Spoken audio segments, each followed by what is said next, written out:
Welcome to Earthy Goddess Mama. This is a daily reading for the 28th of April 2020.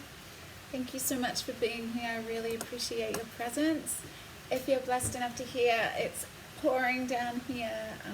Everything's dark and it's kind of the middle of the day. It's the best feeling, especially when just planted lots of little babies in the ground and there's lots of seeds germinating. It just feels amazing to have this thick blanket of dark cloud around, and this kind of plays in with the sun conjunct Uranus. The sun's in Taurus, which is the earth, and weather and all nature pretty much, and this can be sudden weather changes. So I'm grateful for this weather change because we hadn't had rain for a while, and a lot of us are out in the soil growing, focusing on what we can create with everything that's going on around us. Anyway, thank you so much for being here. I really appreciate it. Let's just come back into your body, feeling into your breath, feeling grounded on Mama Gaia. If you can hear that rain, just absorb those sounds. And I'm going to chime this 3 times. Breathing in through your nose and let it drop back out through your nose.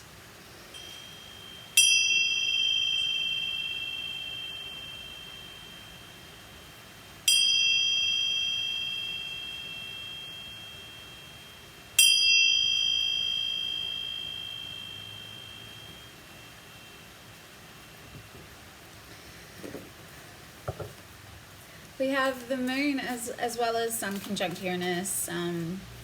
It's a very individual energy. You want to express yourself, radical ideas, just push yourself out from the norm, express your unique gifts, creativity, expression. And with the moon in Gemini squared Neptune and Pisces, we're veering between, right here, we're veering between escapist fantasy and extreme sensitivity. So be very careful to try and just find that middle ground there. We need to be grounded in reality, which is Taurus. But, there's a lot of information coming in. There's a lot of ways that we just want to switch off from the external and completely focus on our inner world. But there needs to be a middle ground here. Not escapism, not bypassing what's actually going on. So, you need to be just aware that you could be extremely sensitive when communicating today. And very intuitive as well. There's a strong intuitive energy around with Neptune and Pisces there.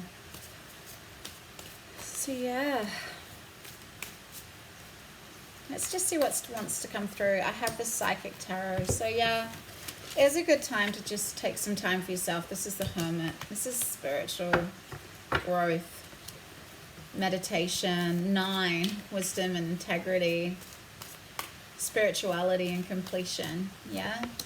And when we find this quiet place, we become the creator, the magician, awareness that we're all one, the cycles of life. Crown chakra, unity consciousness. This is the card of Virgo, knowledge. But at the same time, we need to embody that knowledge. There's no point in just having it in our mind. We need to embody the wisdom.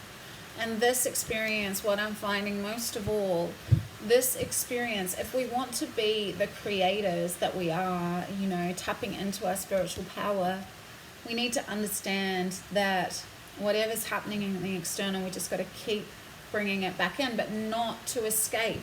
Not this escapist fantasy or extreme sensitivity of being out in the world and allowing all this information to come in. There's a middle ground. It's being aware, sitting with that and embodying the messages, the lessons that it's bringing to us.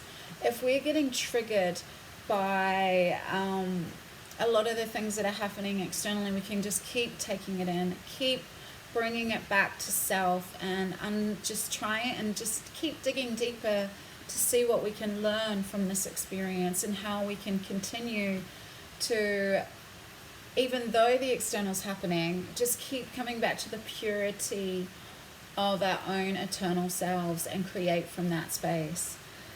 So we can only, I find that we can only really do this processing and embodiment when we find some quiet time, some time for meditation. And I know this is difficult. I mean, I have 3 children at home with me all the time, 24/7, with little breaks when they go to their dad's for weekends. But, you know, honestly, we can find this time. We really can, and it's really important for our well-being and our ability to create. Yeah, because this is where we hear the whispers of the universe. You know, this is where we tap into our intuitive knowing, and we create from that space. I'm going to read, I just love John Holland. I haven't used this book for such a long time. I'm going to read what he has to say for both of these cards as well. So we have Solitude, which is the Hermit, the card of Virgo. Stop. Your soul is calling out and needs to be honored and heard. The answers you seek aren't necessarily found in the outer world. The time has come for you to step back and withdraw from outside commotion. And there's a lot of commotion at the moment. The Solitude card is a reminder of how important it is to pause, still the mind, meditate, reflect, reevaluate, and discover the wisdom and answers within the very soul of your being. When you become more aware of your soul and heart, you strengthen the link to the divine source, and you're able to once again remember your true perfection.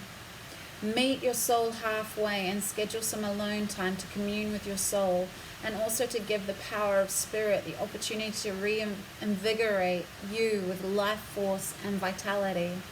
Conserve your energy and deal with one thing at a time as you follow the prompts from within.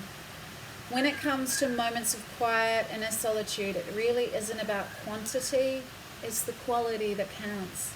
The soul constantly draws to itself what it needs in order to learn and grow. For example, during this period, someone may step into your life, and by sharing his or her own experiences, you may receive helpful insight and wisdom into your own. Yes, allow. Yeah, it's a real energy of teacher-student, student-teacher. It's all very reciprocal. Okay, and the awareness card. This card is one of the key reminders that you possess all of the tools to guide and direct you in your life. Whether it's wisdom, intuition, psychic skill, creativity, self-motivation, love, willpower, physical ability, or just pure courage, they're all a part of you. Once you learn to tap into and use them, you'll be amazed by the power and effect they can have. You have the ability to allow the universe to work in partnership with you. Together you can manifest change, whatever the desire may be, and bring about a positive outcome. This card represents your ability to create your own reality, to set ideas in motion and watch them grow. This card is often drawn when you're ready to switch direction, start a new project, or change careers. Now is the time to use positive thoughts, visualizations, and affirmations as you veer away from negativity. Knowledge is power and can lead to success. By having faith, keeping your willpower strong and directed, and by tapping into the tools that you possess, as well as calling on the magic from the universe, you can accomplish anything and everything you set out to do. There needs to be space, though, to listen, to tap into that inner wisdom. So take that time today and create that space. I love you. Bye.